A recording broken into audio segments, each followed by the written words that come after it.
Good day. Before we begin this next part of our lecture, let us reconnect with where we left off. We have spent a significant amount of time discussing research methodology, your research design, sampling procedures, data collection strategies, and analysis methods. All of these components are essential because they determine how credible and meaningful your research findings will be. However, there is one crucial element that connects all these methodological decisions together: your review of related literature. The RRL is not just a chapter in your thesis, it's the intellectual foundation of your entire research. From the RRL, we extract the concepts we want to study, the dimensions that define those concepts, and the indicators that allows us to measure them. Today's lecture will show you how to transform your literature review into measurable research tools. We will focus on the chain from concept to dimensions to indicators and how these guide the creation of your questionnaires, interview questions, and ultimately your data. Let us now begin by understanding how literature becomes measurement. Allow me now to share my slide and, as I always say, to minimize myself in the long run.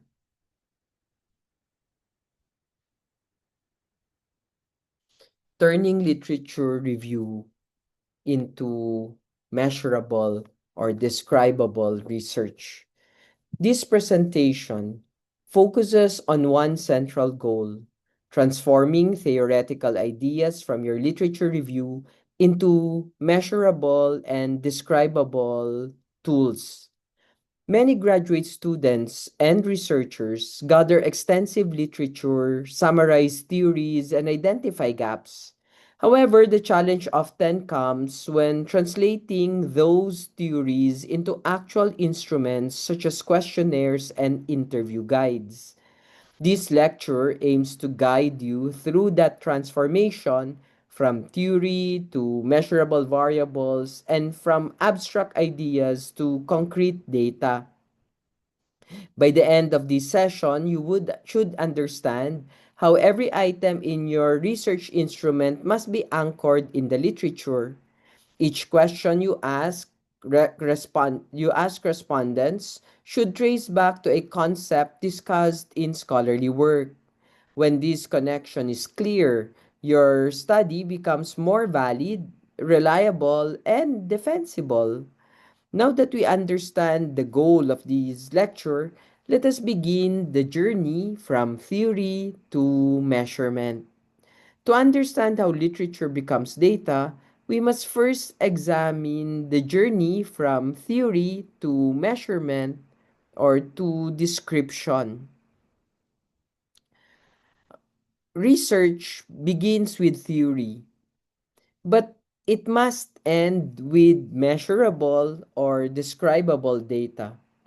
The journey from reviewing literature to collecting meaningful data requires a systematic translation of abstract concepts into observable and measurable elements. When we read journal articles, books, and previous studies, we encounter ideas such as motivation, satisfaction, leadership, or engagement. These ideas are theoretical constructs. However, to study them scientifically, we must define how they will appear in real world settings and how they can be measured. This process involves extracting constructs from literature, defining them operationally, and creating tools that capture them accurately.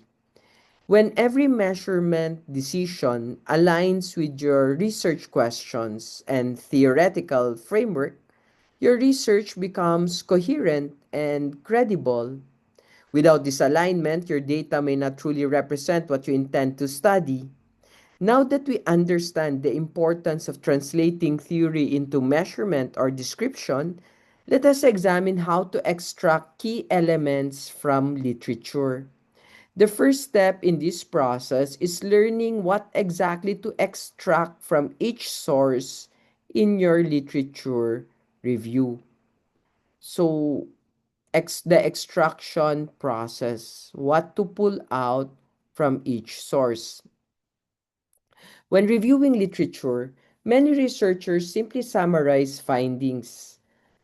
However, effective literature review is more than that.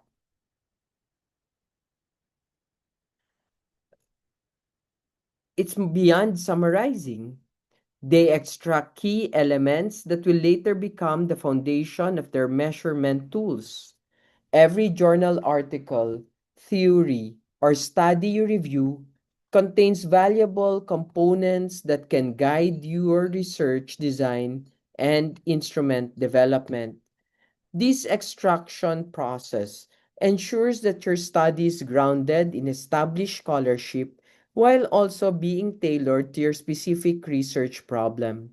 Instead of guessing what to measure, you rely on what previous scholars have already identified as important.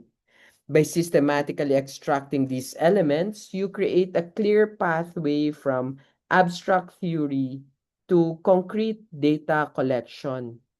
Let us now identify the four essential elements uh, that must be extracted from the literature. These four essential elements actually form the backbone for measurable or describable research. Four essential elements.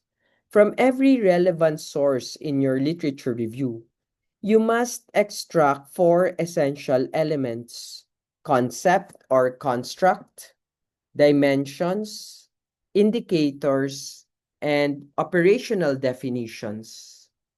The concept or construct is the big theoretical idea that matters in your field. Examples include student engagement, job satisfaction, leadership effectiveness, uh, or research competence for that matter. Uh, these concepts define what your study is about. Next are dimensions, which represent the major parts of the concept. Each concept has different facets that help organize it logically. Indicators then serve as observable signs of each dimension. These are what you can actually measure. Finally, operational definitions clarify how you will recognize and measure these indicators in your study. Together, these elements transform abstract ideas into measurable variables. Now that we understand these elements, we must also understand their hierarchical relationship. Let us now examine how these elements are structured in a hierarchy from concept to item. Understanding the hierarchy. There is a clear hierarchy in research measurement or description: concept, dimension, indicator, item. That's the hierarchy. At the top is the concept, the broad theoretical idea derived from nature. Below it are dimensions, which break the concept into manageable components. Indicators then provide observable manifestations of each dimension. Finally, items are the specific questions or statements that appear in your questionnaire or interview guide. This hierarchy ensures clarity and validity in research. Each level serves a distinct purpose, and each must logically connect to the others.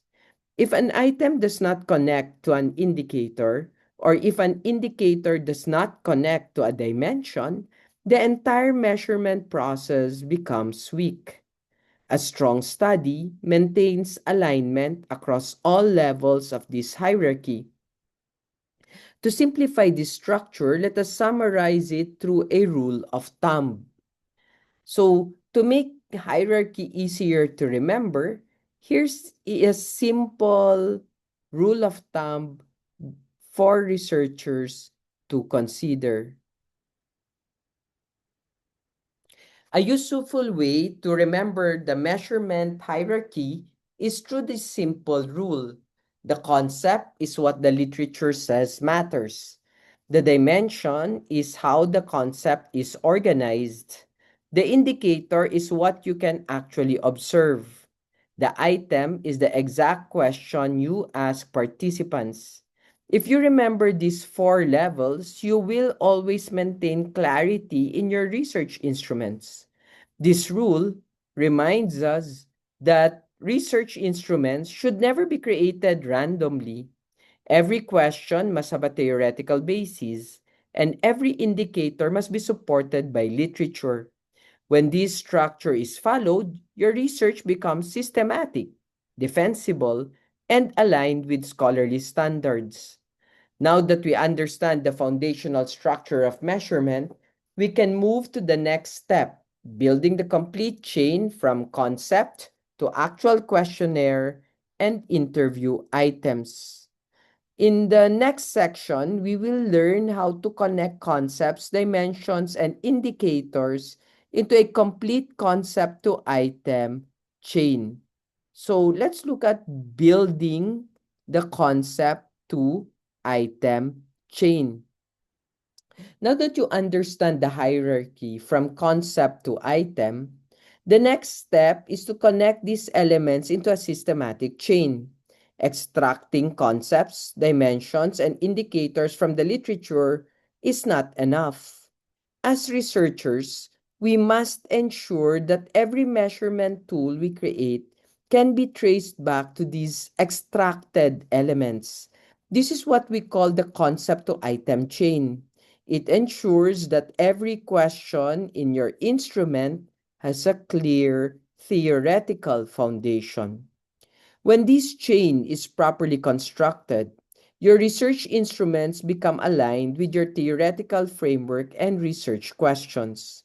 Every item on your questionnaire or interview guide becomes meaningful because it directly represents a dimension and indicator derived from literature. This alignment strengthens both validity and reliability.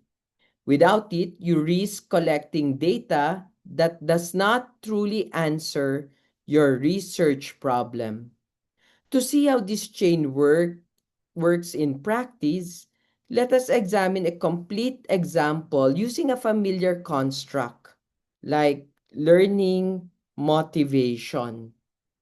So let's look at learning motivation as an example. In this slide, we see how a single construct, such as learning motivation, can be transformed into measurable components.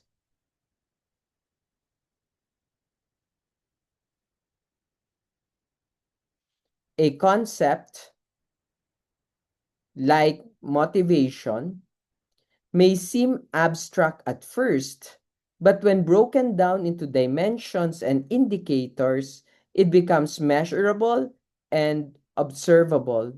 This example demonstrates how each dimension maintains conceptual integrity while generating distinct indicators that can be captured through research instruments. This structured approach ensures that every question asked in your study connects logically to your conceptual framework. Instead of asking random questions about motivation, you ask questions that reflect specific dimensions and indicators supported by literature. This process transforms a broad theoretical concept into measurable data that can be analyzed and even interpreted.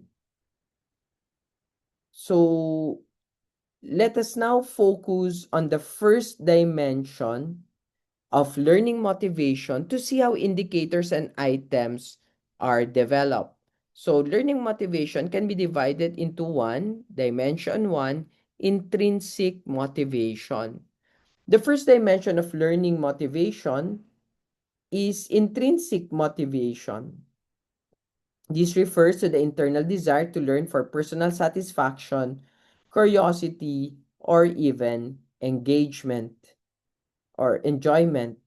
One key indicator of intrinsic motivation is the enjoyment of learning itself.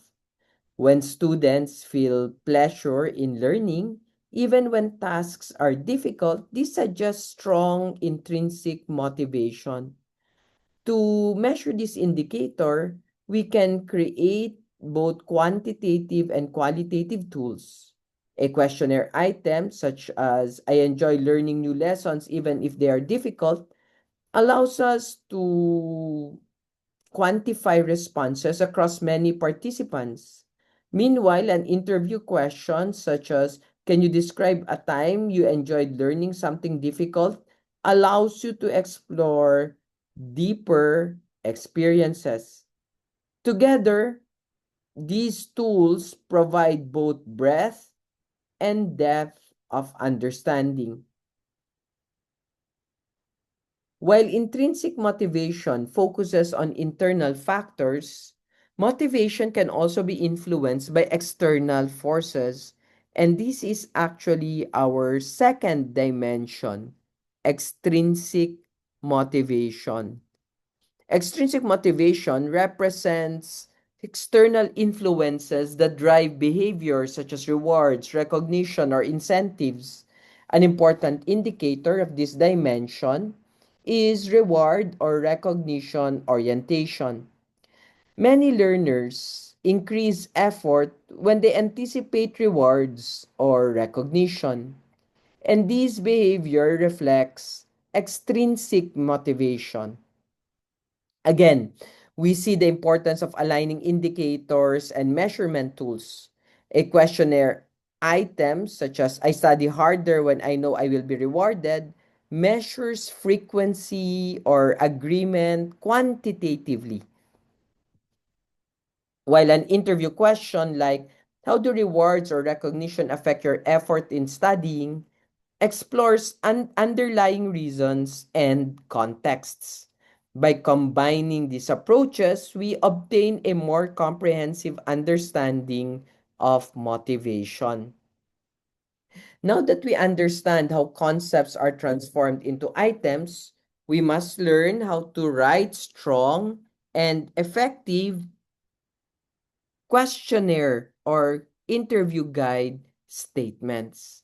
So let's look at crafting strong questionnaire items. Writing questionnaire items is both an art and a science. Well-written items produce reliable and valid data that truly represent the constructs being measured. Poorly written items, however, introduce confusion, bias, and measurement error. This can weaken the entire study, regardless of how strong the research design may be. So, effective questionnaire items must be clear, simple, and directly connected to indicators derived from literature.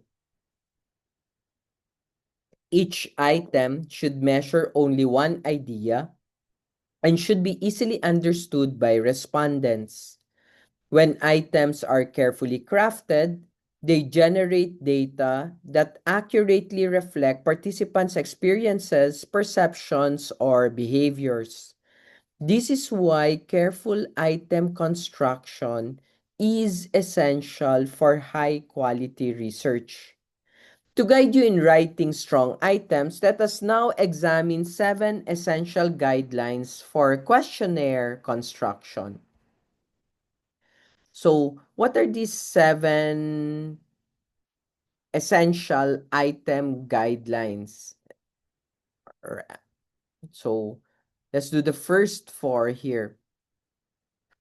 The first guideline is to ensure that each item expresses only one single idea. One na nga, single pa. Double-barreled questions that combine two ideas in one statement create confusion and unreliable responses. Second, use simple and appropriate language that matches the comprehension levels of your participants. So if respondents struggle to understand the question, the data will be unreliable. Third, include a specific time frame when necessary to focus respondents' thinking, such as this semester or in the past month. Fourth, maintain a neutral tone and avoid leading statements that suggest a correct answer. These four guidelines help ensure that respondents reflect participants' true experiences rather than the researcher's bias. When these principles are followed, the quality of your data improves significantly. But beyond these initial guidelines, there are also additional principles that can further strengthen your questionnaire items. That's why we said seven, right? So, additional item writing principles. One important principle is to avoid absolute terms such as always or never, unless absolutely necessary. These words force respondents into extreme choices that may not accurately represent their experiences. Another principle is to consider mixing positive and negative items carefully. While this can help detect inattentive responses, it must be done thoughtfully to avoid confusion. It is also advisable to write multiple items for each indicator during the initial stage. Developing 2 to 4 items per indicator improves reliability and allows refinement during validation. This redundancy ensures that even if some items are later removed, the construct remains adequately measured. Careful planning at this stage leads to stronger and even more reliable instruments. To better understand how these principles apply in practice, let us examine an example of item refinement. Um, so, let's look at item refinement. So, item refinement example.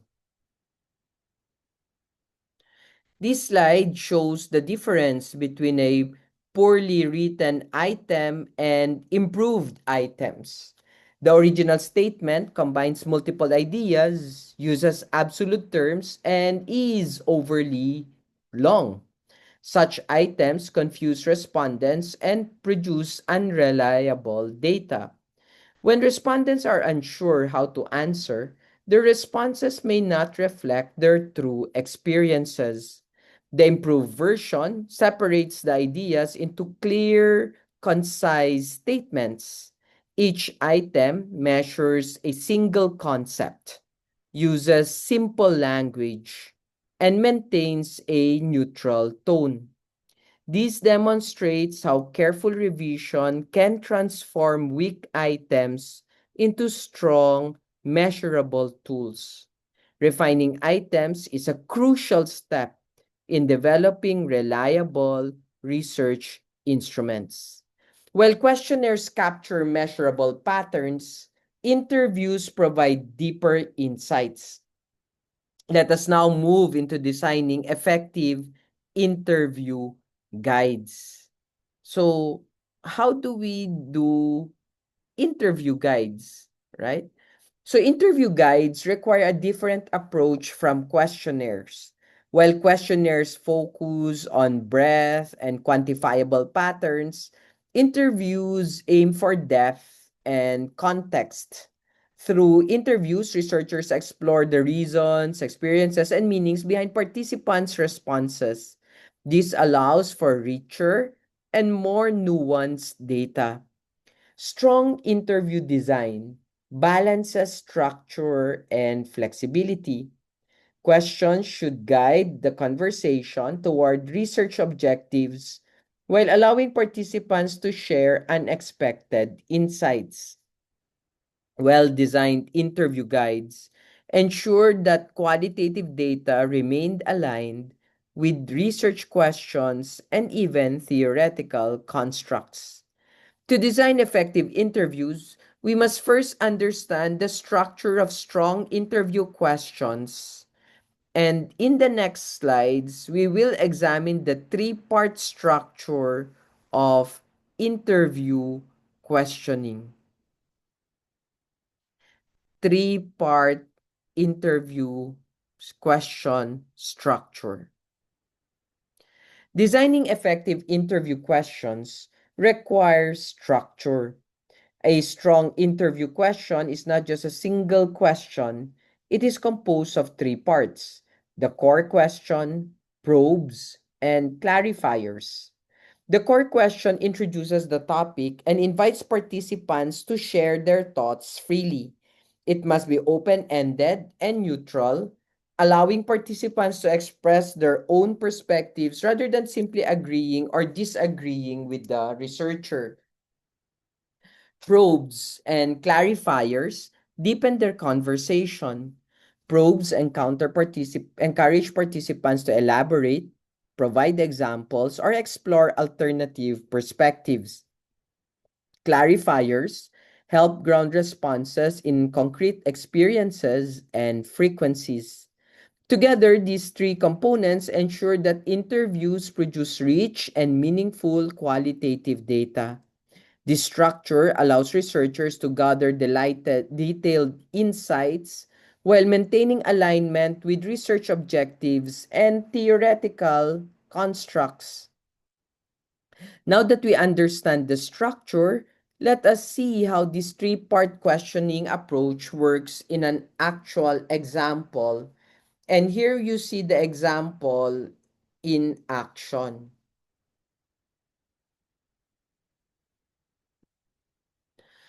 So we demonstrate how the three-part interview structure works in practice.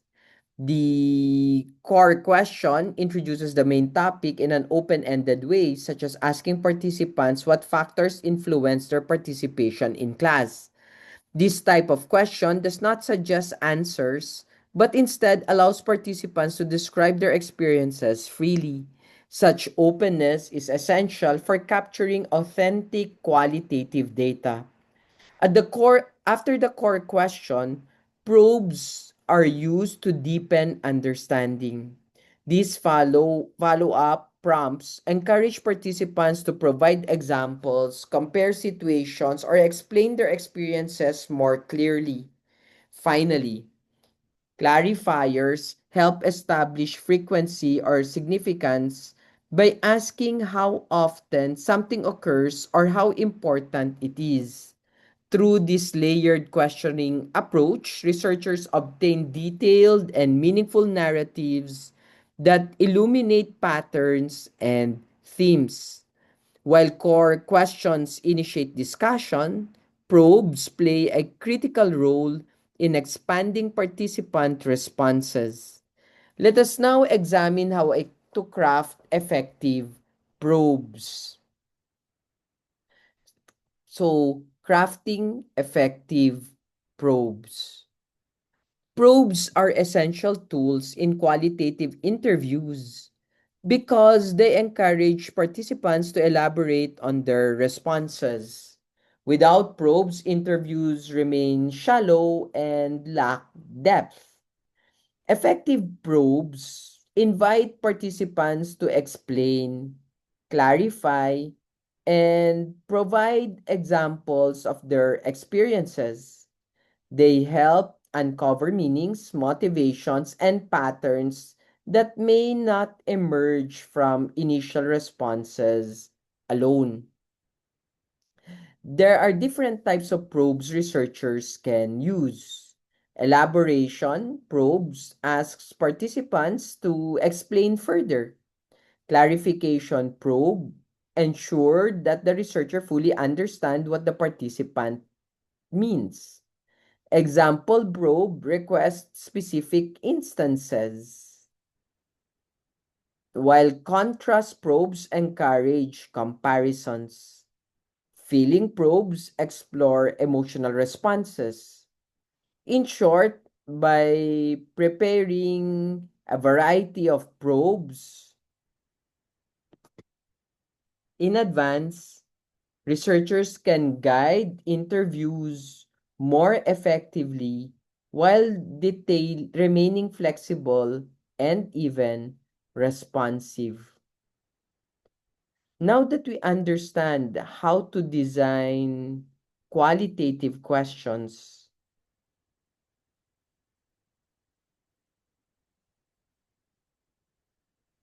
let us shift our attention back to quantitative tools, especially the use of Likert scales in questionnaires. So, so now we move back to Likert scales or 4-point Likert scales. Scale selection plays a major role in the quality of quantitative data. One commonly used scale in research is the 4-point Likert type scale. Unlike scales with a neutral midpoint, the 4-point scale forces respondents to choose a direction, either leaning toward agreement or disagreement, presence or absence. This design helps researchers obtain clearer patterns in responses. The absence of a neutral midpoint encourages participants to reflect more carefully on their positions. It prevents overuse of neutral responses that may obscure meaningful trends. When used appropriately, the 4-point scale produces more decisive data that can be interpreted more clearly. However, researchers must also understand when this type of scale is most appropriate for their research objectives. So, let us now examine the specific advantages of using a 4-point scale and when it is most effective. So, why choose a 4-point scale? No? The main advantage of a 4-point scale is that it removes the neutral option, requiring participants to indicate a directional response. This is particularly useful when measuring attitudes, perceptions, or behaviors where neutrality is unlikely or unhelpful. By encouraging participants to lean toward agreement or disagreement, the scale produces clearer and more interpretable data patterns. This type of scale is especially effective for measuring behavioral frequencies, levels of agreement, and degrees of influence. It is useful in contexts where fence sitting reduces the usefulness of data. However, researchers must ensure that respondents are capable of making directional judgments. When applied appropriately, the 4-point scale enhances clarity and strengthens quantitative analysis. Now that we understand why a 4-point scale is useful, the next step is learning how the different format how is learning the different formats this scale can take and how to apply them consistently throughout a research instrument. So let's look at three common 4-point scale formats. There are a lot. No? This is just an example. When using a 4-point scale, researchers must choose a format that best fits their research objectives and thus their research questions. There are three common formats: agreement scales, frequency scales, and extent scales. The agreement scales measures perceptions of our beliefs using options such as strongly disagree to strongly agree. The frequency scale measures how often behaviors occur using options like never to always. The extent scale measures degree or influence using options such as not at all to a very great extent. Each format serves a specific purpose, and selecting the correct one ensures that responses accurately reflect the construct being measured. For example, if you want to measure attitudes towards a policy, an agreement scale is appropriate. If you want to measure how often a behavior occurs, a frequency scale is more suitable. Choosing the correct scale format ensures that your data will align with your research questions and analysis methods. Once a scale format is selected, consistency becomes critical. So let us now examine why maintaining consistency in scale use is essential. Critical consistency rule. One of the most important rules in questionnaire design is consistency. Once you select a scale format, whether agreement, frequency, or extent, you must use it consistently throughout the questionnaire. Switching between different scale formats within the same instrument can confuse respondents and lead to inaccurate responses.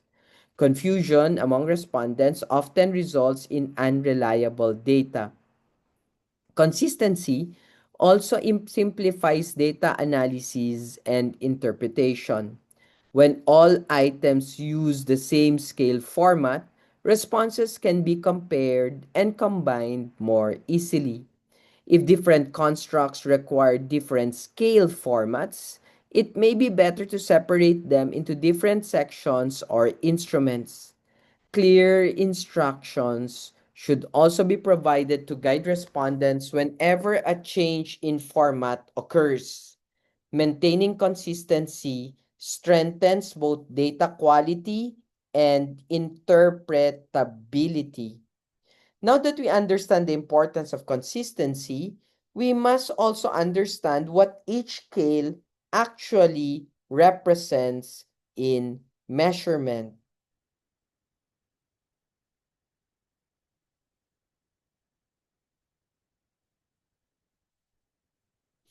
Each point on a Likert scale represents an ordered level of attitude being measured, no? And that's very, very important to pay attention to.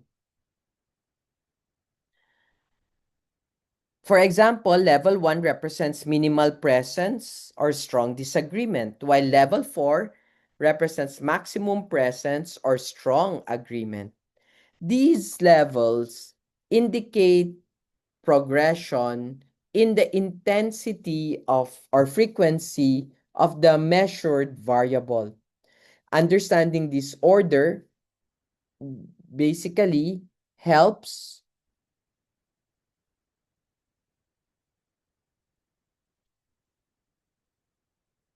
researchers interpret responses accurately. Although the scale points are ordinal,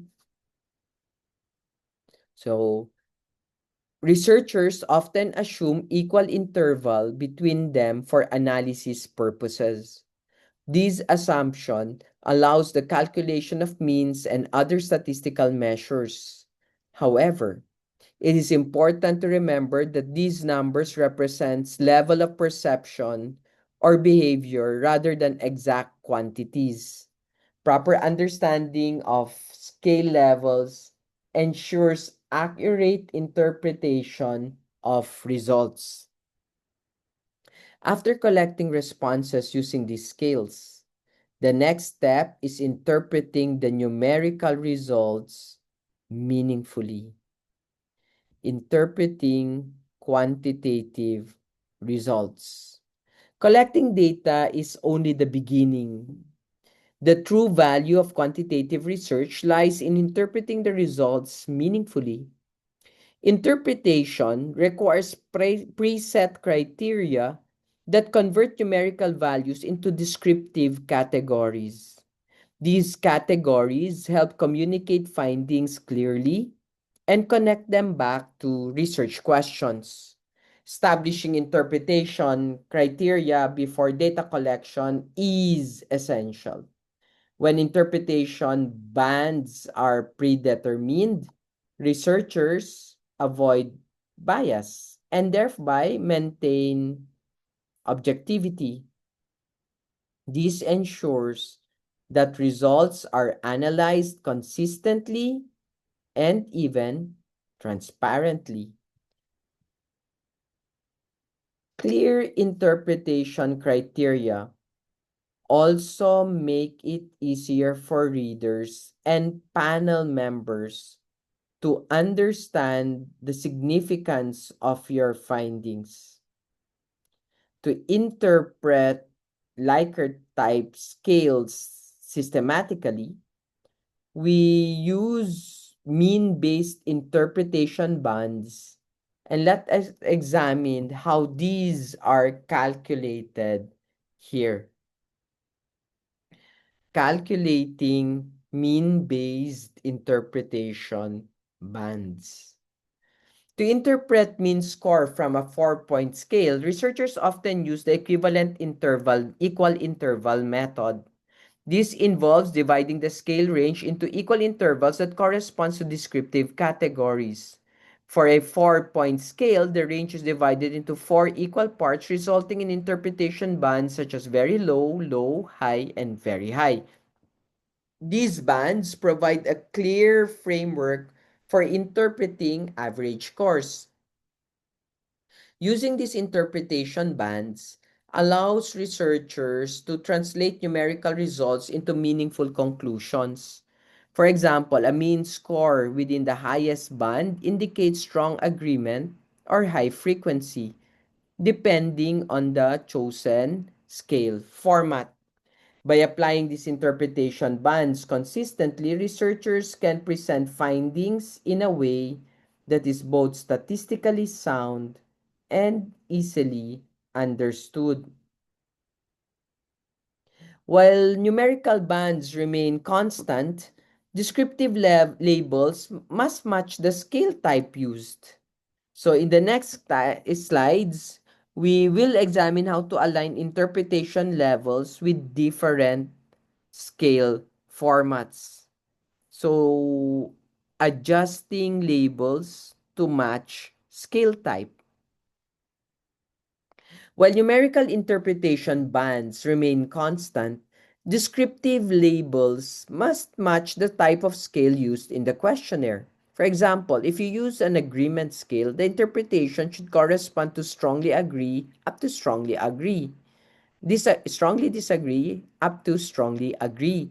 If you used a frequency scale, labels such as never, sometimes, often, and always should be used instead. Aligning descriptive labels with scale types ensure that your interpretation reflects what respondents actually answered. This alignment maintains clarity and consistency between your instrument and also your results.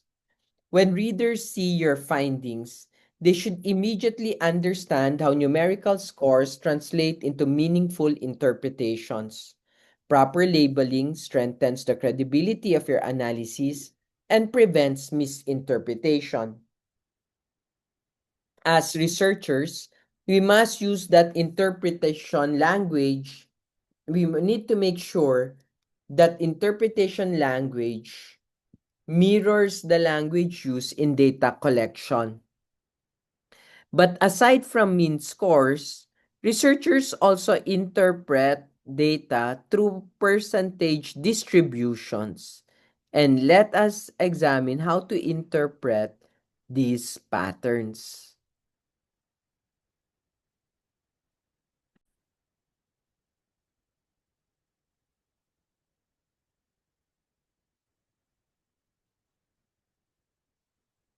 Another way to interpret quantitative data is by examining percent distributions instead of focusing on instead of focusing solely on mean scores. Researchers can look at how many respondents choose each response category. This provides a clearer picture of patterns and trends within the data. Percent distributions help reveal whether responses lean toward agreement, disagreement, or remained mixed. Decision rules guide interpretation of this distribution, and if most respondents select higher categories, results can be described as generally high. If most select lower categories, results are generally low. And when respondents are evenly distributed, findings may be described as mixed. This approach allows researchers to present a balanced and nuanced interpretation of quantitative results. While quantitative data rely on numerical interpretation, qualitative data requires a different approach. Let us now shift our attention to qualitative analysis. So, grading qualitative outputs. Qualitative data provides depth and context and meaning that numbers alone cannot capture. However, interpreting qualitative data requires systematic evaluation to maintain rigor. Instead of statistical analysis, qualitative outputs are assessed based on theme strength, evidence quality, and trustworthiness. This criteria ensures that qualitative findings remain credible and meaningful. Using rubrics to evaluate qualitative data helps researchers determine which themes are significant and which require further evidence. This structured approach prevents subjective interpretation and strengthens the reliability of findings. By applying systematic evaluation methods, qualitative research maintains the same level of rigor expected in quantitative studies. To evaluate qualitative findings effectively, we must first understand the key dimensions used in qualitative assessment. And there are three qualitative assessment dimensions. Qualitative findings are assessed using three key dimensions: theme strength, evidence quality, and trustworthiness. Themes, theme strength refers to how frequently and consistently a theme appears across participants. Strong themes, for example, emerge repeatedly and demonstrate clear patterns. Evidence, evidence quality refers to how detailed and specific the supporting codes and examples are. Rich and contextualized evidence strengthens findings. Trustworthiness ensures that findings are credible and dependable. These include techniques such as member checking, peer debriefing, and maintain audit trails. Together, these three dimensions ensures that qualitative findings are not only insightful but also reliable and defensible. Systematic assessment allows researchers to present qualitative results with confidence. To apply these dimensions systematically, we use rubrics that classify themes into different levels.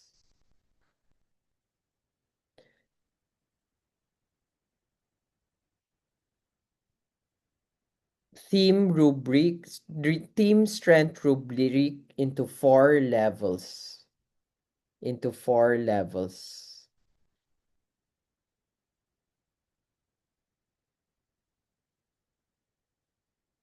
Theme strength can be classified into four levels: weak, emerging, strong, and very strong. Weak themes appear rarely and provide limited analytical value. Emerging themes appear in a few participants but may require further data. Strong themes appear consistently across several participants and have clear significance. Very strong themes appear across many participants and are supported by rich and detailed evidence.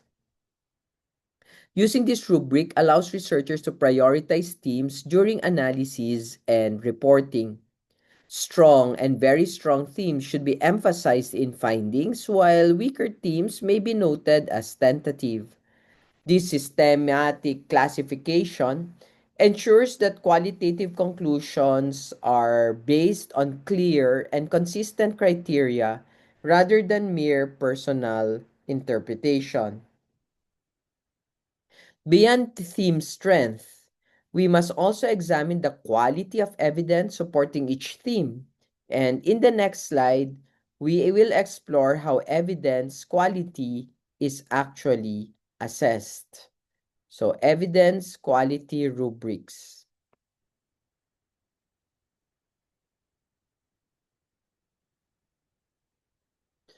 In qualitative research, identifying themes is only the first step. Researchers must also evaluate the quality of evidence supporting each theme. Evidence quality refers to how clear, detailed, and contextually rich the supporting ideas are. Strong evidence includes direct quotations, detailed descriptions, and clear contextual information that allows readers to understand participants' experiences fully. The rubric for evidence quality typically ranges from vague mentions with little support to highly detailed examples supported by strong quotations and context. Themes supported by high quality evidence can be presented with confidence, while those with weaker evidence may require further investigation or additional data collection. Applying this rubric ensures that qualitative findings remain credible and even well supported. Beyond evidence qualitative research must also demonstrate trustworthiness. So let us now examine how trustworthiness is established. Trustworthiness is the foundation of credible qualitative research. It ensures that findings are believable, dependable, and grounded in authentic participant experiences.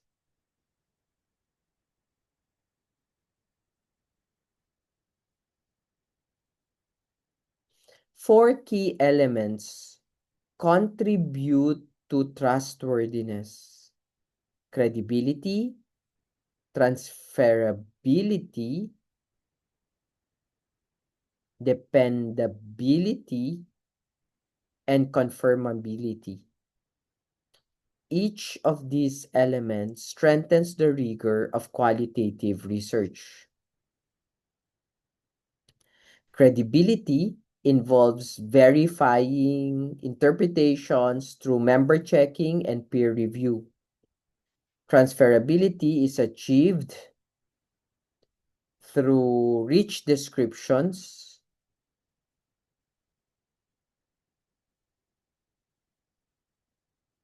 that allow readers to determine applicability to other contexts. Dependability requires clear documentation of research procedures and decisions. Confirmability ensures that findings are shaped by data, rather than researcher bias. When these elements are present, qualitative research becomes more reliable and academically sound. Having examined both quantitative and qualitative interpretation, we now move to a critical component that connects all elements of research. And what is that? The alignment matrix.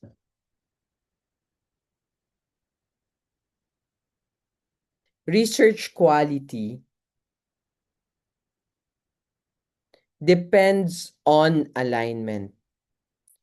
Every part of the study, from your research question to data collection and analysis, must connect logically, systematically.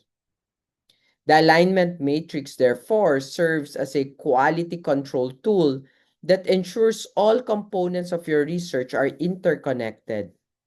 Without alignment, even well-designed instruments may fail to answer the research questions effectively. The alignment matrix helps researchers visualize the relationship among research questions, variables, dimensions, indicators, and instruments. It ensures that data collected will directly address the research objectives. By mapping these relationships clearly, researchers can identify gaps, redundancies, or inconsistencies before data collection begins. This proactive approach strengthens the entire research design. So, to fully understand how alignment works, let us examine why alignment is so important in research. And we've emphasized this not just now, but since then.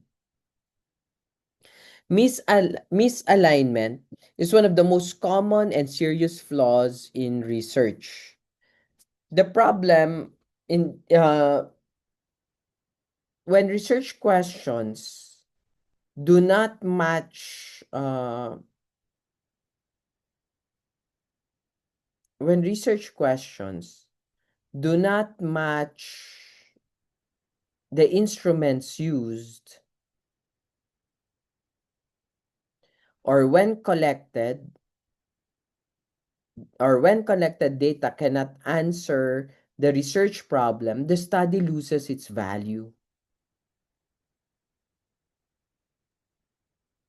Alignment ensures that every data point collected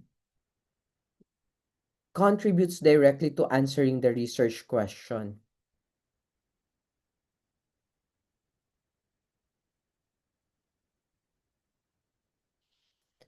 It prevents wasted effort and strengthens the coherence of the study.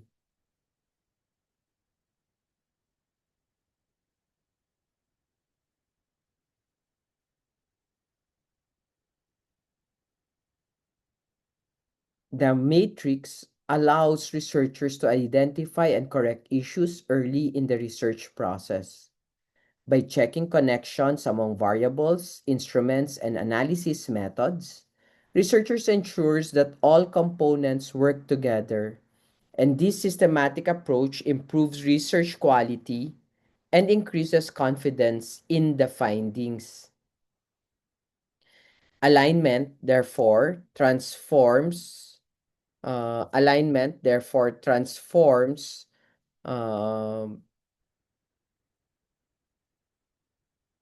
the entire paper from a collection of disconnected parts into a unified and meaningful investigation.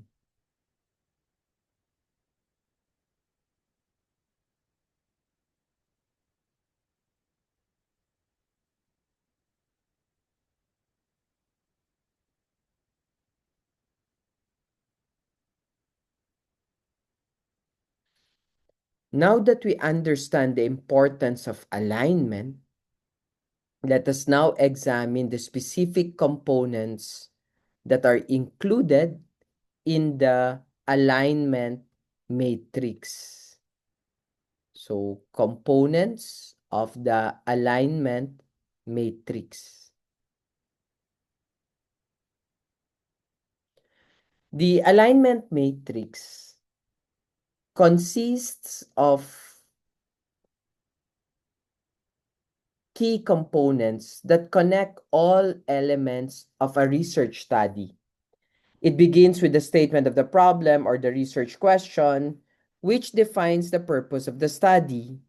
Next comes the variable or concept derived from the literature.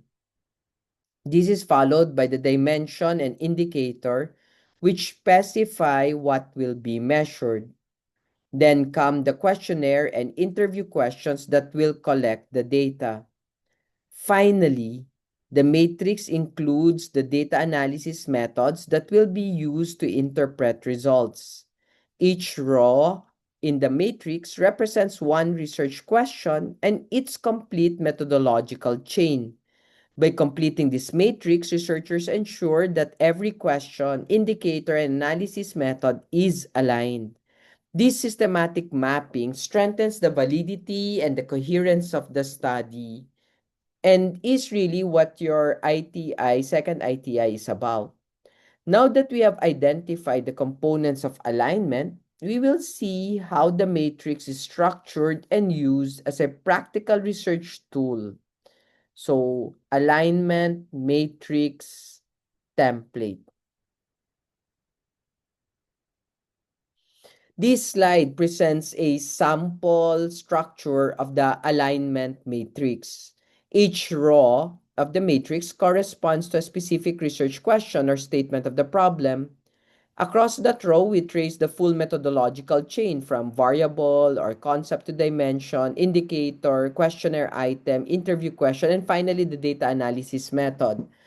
This visual structure ensures that every research question is supported by appropriate measurement tools and analytical procedures, or better yet, that the researcher knows how his questions will be answered or what type of answers he expects. The matrix also helps identify gaps in research design.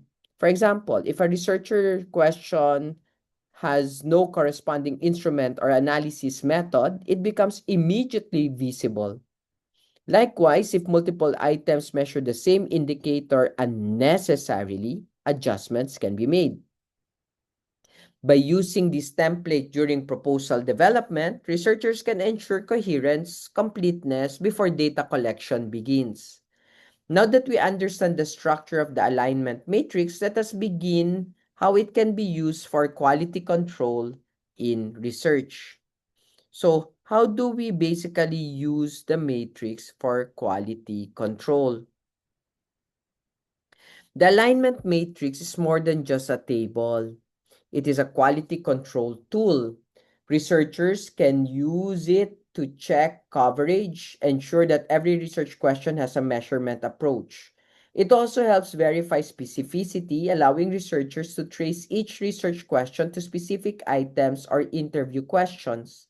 This traceability strengthens the validity of the research design. The matrix also supports methodological consistency. Researchers can examine whether the chosen analysis method match the type of data collected and the nature of each research question.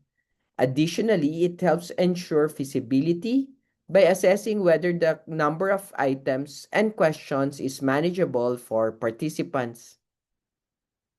By reviewing the alignment matrix carefully, researchers can refine their design and avoid major problems later in the research process.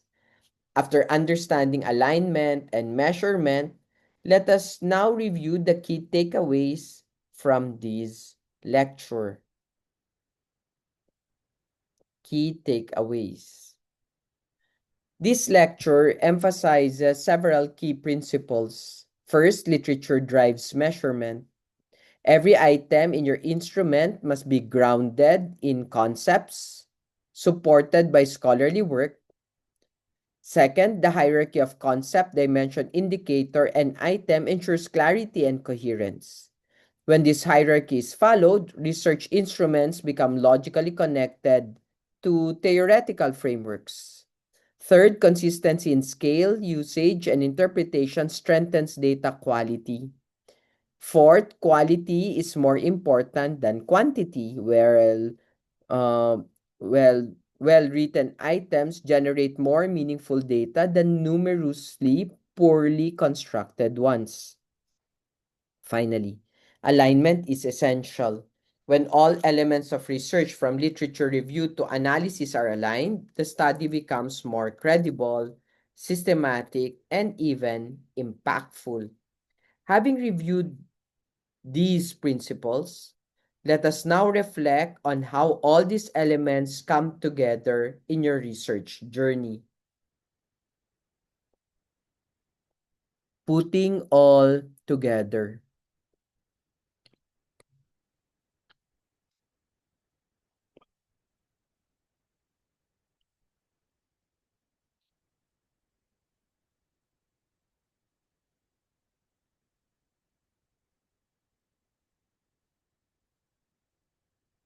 Sorry, I have to swallow what I ate. Your research journey begins with literature and ends with meaningful findings. Along the way, you extract concepts, define dimensions, identify indicators, and develop instruments that capture data. Each step builds upon the previous one, creating a coherent process that connects theory to evidence. When this process is followed carefully, your research becomes not only methodologically sound, but also intellectually meaningful. Measurement quality determines the credibility of your entire study. Well developed instruments lead to reliable data, and reliable data lead to trustworthy conclusions. By investing time in careful planning and alignment, you ensure that your research contributes valuable knowledge to your field. Every question you ask, every response you collect, and every analysis you perform should trace back to the literature and to the research objectives. As we conclude this lecture,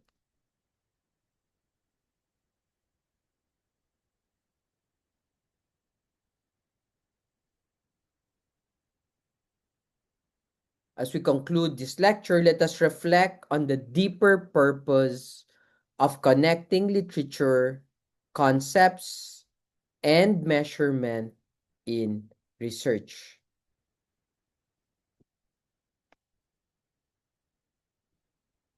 Yes, I'm still here. So let's end this lecture. So as we conclude this lecture, let us reflect on the deeper purpose of connecting literature, concepts, and measurements in research.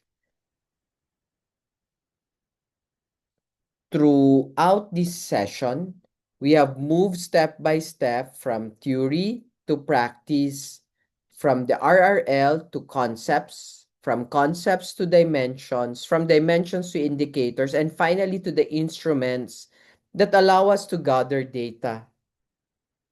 But beyond the technical process lies something far more meaningful: the transformation of knowledge into understanding. Research is not simply about compliance with academic requirements. It's not merely about completing a thesis or publication. Research is about engaging in a scholarly conversation that began long before us and will continue long after us. Every concept you extract from the literature represents years, sometimes decades of intellectual exploration by scholars who sought to understand the world more deeply. When you identify these concepts and translate them into measurable indicators or observable ones, you are not just designing a questionnaire or interview guide, you are continuing a legacy of inquiry. The review of related literature is therefore not a passive section in your study, it is the intellectual foundation that shapes your research identity. From it, you discover what matters in your field. From it, you identify the concepts worth studying. And from it, you determine how these concepts can be observed, measured, and understood in real world contexts. When you move from concept to dimensions, from dimension to indicators, from indicators to items, you are transforming abstract knowledge into tangible evidence. The transformation is powerful. It allows ideas to be tested. It allows experiences to be documented. It allows voices to be heard. Through careful constructed indicators or well-designed instruments, you give form to phenomena that might otherwise remain invisible. You turn assumptions into findings. You turn questions into answers. You turn information into knowledge that can guide decisions, policies, even practices. Remember that clarity in research begins with clarity in concepts. When your concepts are grounded in literature, your study gains direction. When your dimensions are logically organized, your frameworks gain structure. When your indicators are observable and measurable, your data gain meaning. And when your instruments are aligned with your research questions, your findings gain credibility. This is the chain that transforms a single and simple research idea into a rigorous and meaningful scholarly work. There will be moments in your research journey when the process feels overwhelming. Writing, revising, validating instruments, collecting data, analyzing results, these tasks demand time, discipline, patience. Yet, every step you take strengthens your ability to think critically, contribute meaningfully. Each indicator you define sharpens your analytical skill. Each item you construct strengthens your precision. Each interpretation you make deepens your understanding of the phenomena you study. As emerging scholars and researchers, you carry the responsibility of producing knowledge that is not only accurate, but also relevant. The concepts you study today may influence educational practices, organizational policies, community programs, or future research. Your work has the potential to inform decisions, improve systems, create positive change. That is why alignment between literature, concept dimensions, and indicators is not merely a methodological requirement, it is an ethical responsibility. It ensures that the knowledge you produce is trustworthy and meaningful. Always remember, your literature review gives you direction, your concepts give you focus, the dimension give you structure, your indicators give you evidence, and your research gives you a voice. So as you continue your journey as researchers, let this process guide you. Let every concept you study be grounded in scholarship. Let every indicator you create reflect real world experiences. Let every instrument you design serve a clear purpose. And let every finding you present contribute to a deeper understanding of the world around you. Your research is more than a document to be submitted or defended. It's a contribution to knowledge. It is your responsibility as a scholar. It is your opportunity to make meaning out of inquiry. So move forward with clarity, move forward with purpose, and move forward knowing that through careful connection of literature, concept dimensions, and indicators, or literature concepts and measurement, or description, you are not just completing a study, you are advancing knowledge itself. Thank you very much for listening.